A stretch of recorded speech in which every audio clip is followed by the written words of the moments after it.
Habituellement, Stephen travaille au château des elfes. Mais parfois, pour casser la routine, on lui demande d'emmener des touristes visiter Chicalor. Quand il était plus jeune, il roulait tellement vite que tout le monde l'appelait la fusée. Aujourd'hui, quand on annonce que Stephen fait une de ses visites, les gens accourent pour le voir passer. Ouais, coucou Stephen! Regarde, papa! Et voilà! C'est la fusée! C'est moi, jeune homme!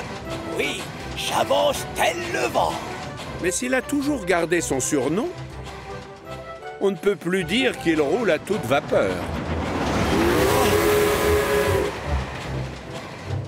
En réalité, c'est même aujourd'hui l'une des locomotives les plus lentes de l'équipe du gros contrôleur.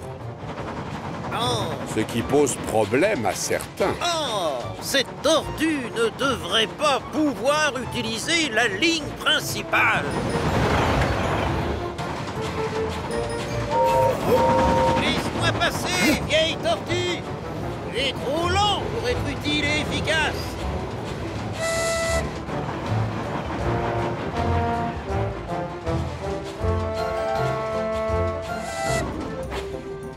Parmi toutes les locomotives de Chicalor, Stephen est sûrement l'une des plus anciennes.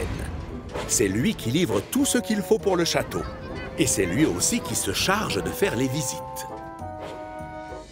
Il n'a qu'un seul défaut, il est très lent. Bouge tes wagons, l'escargot! Ce matin-là, alors que Spencer a déposé le duc et la duchesse au château pour une petite visite privée, il voit le comte et ses propriétaires s'approcher de Stephen. Stephen, je viens te confier une mission importante. Chaque semaine, je veux que tu ailles chercher des brioches à la boulangerie et de la crème fraîche à la laiterie. Nous allons servir un goûter l'après-midi dans la plus belle salle du château. Oh oui, monsieur, on l'appellera l'Express du goûter des elfes. Ah, les visiteurs du château vont les attendre longtemps, leurs brioches, si c'est Stephen qui fait les livraisons. Sache, pauvre ignorant, que dans ma jeunesse, on m'appelait la fusée, parce que j'étais super rapide. Ah, si tu te mesurais à un âne et une carriole, je veux bien. La vieille locomotive est très vexée. Toi, je vais te faire taire. Grâce à moi, l'Express du goûter des elfes sera le plus rapide de tout Chicalor. Pendant ce temps-là, au château des elfes, Percy est encore bouleversé par ses dernières mésaventures et il s'en plaint auprès de Stephen.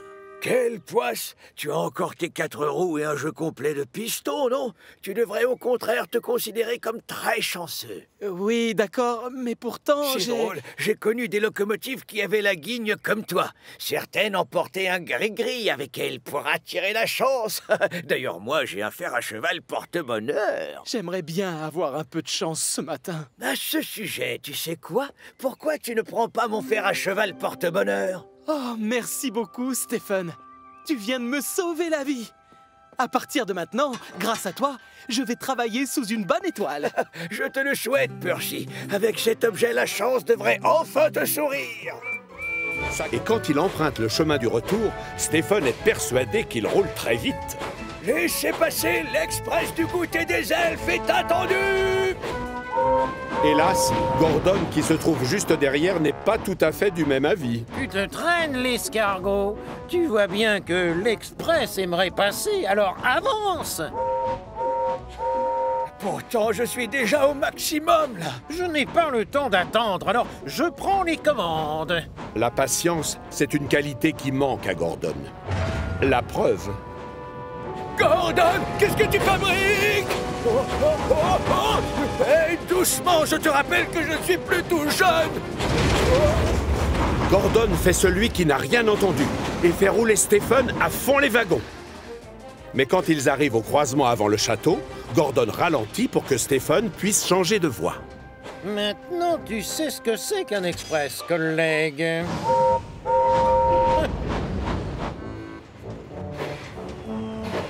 Ah, salut, Paxton. On peut savoir ce que tu fais ici? Ouf. Salut Stephen.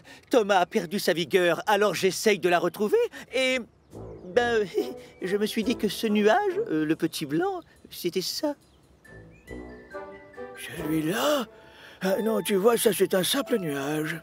Oh oui, évidemment, je m'en doutais. Bien sûr, oui. Bon, c'est pas tout ça, j'ai du travail. Ravi de t'avoir vu. À plus tard.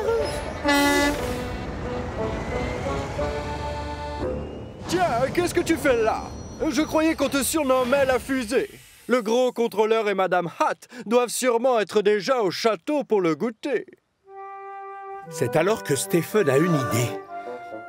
Peut-être que si tu me poussais, j'irais beaucoup plus vite. Oh, moi, je suis bien trop occupé pour promener un vieux tas de planches moisies tel que toi. C'est vrai, Stephen n'est plus tout jeune. Mais c'est un avantage, car avec le temps, il est devenu sage et il sait comment provoquer les petits jeunes. Oh, ne t'en fais pas, Spencer. Je ne te crois pas capable de me faire rouler vite de toute façon. Évidemment, Spencer est piqué au vif. Je vais te montrer ce que c'est de rouler vite. Spencer vient donc se placer juste derrière Stephen. Tu ne leur as pas usurpé ton surnom, parce que l'Express du goûter va battre son record de vitesse. Spencer appuie sur l'accélérateur et roule encore plus vite qu'Emily et que Thomas. Même Gordon n'est pas allé aussi vite. Allez, encore! Vas-y, accélère! Avec Spencer, la côte du château est gravie en quelques secondes. Merci beaucoup, Spencer. Mais dès que la locomotive argentée le lâche, Stephen s'aperçoit qu'il a un problème. Oh, non, non! On va trop vite! Jules! Freine! Jules, le conducteur, tire au maximum la manette de frein. Mais trop tard. Stephen va s'écraser contre le butoir.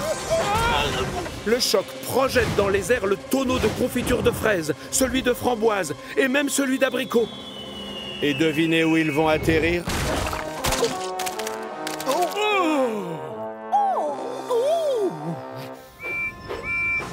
Tu avais raison, ton fer à cheval m'a porté chance. Il est très efficace comme porte-bonheur. Mais en fait, je suis vraiment désolé. Tu vois, je l'ai perdu. Mais non, regarde, il est là-haut. Il est tombé quand tu es parti la dernière fois. Tu croyais que tu l'avais avec toi alors que non. Alors, toute la chance que j'ai eue en début de journée, pendant mes livraisons et la mission spéciale... Ça, ce n'était pas de la chance, c'est comme ça. La vie te sourit, parfois c'est le contraire. Justement, tu sais quoi? Maintenant, je ne crois plus du tout au porte-bonheur. Ah oui, je t'avouerai que moi non plus, je ne pense pas que ça marche vraiment. Je m'en suis servi pour te remonter le moral. Ça, c'est très gentil. Ça a marché. Ah oui? J'ai eu de la chance alors. Mais enfin, Stephen, quel est ce cirque? Oh, je suis vraiment navré. J'ai demandé à Spencer de me pousser afin d'être plus rapide. Voyons, réfléchis un peu. Je t'ai choisi parce que je te fais confiance, pas parce que tu vas très vite. Désolé, monsieur. Finalement, je n'ai pas besoin de faire mon maximum pour foncer. Non, en effet, je confirme. Mais qu'est-ce que je vais bien pouvoir servir à mes pauvres invités? Ah, laissez-moi faire!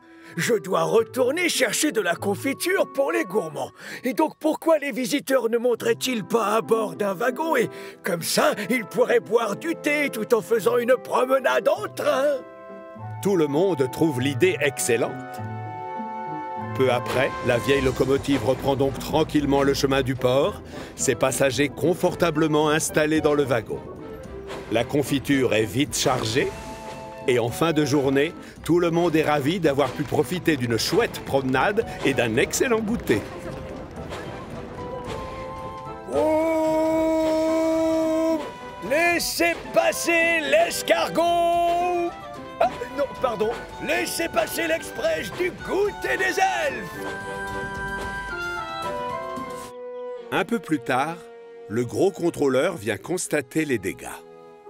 Ça alors! Grâce à vous deux, un terrible désastre a été évité. C'est Stephen qui a pris des risques, monsieur, en traversant le pont pour bloquer Gordon. Oui, nous sommes très fiers de vous deux. Vous n'avez pas seulement été efficaces et utiles, vous êtes aussi de véritables héros. Et pendant toute la durée des travaux sur le pont suspendu, Toutes les locomotives devront traverser très lentement, comme Stephen. Avance, Gordon. La fusée passe avant tout. Oh. Le journal a fait un article vantant le courage de Stephen. Et depuis, les touristes sont encore plus nombreux au château des elfes. Eh oui, il a beau être très lent, Stephen est plus populaire que jamais.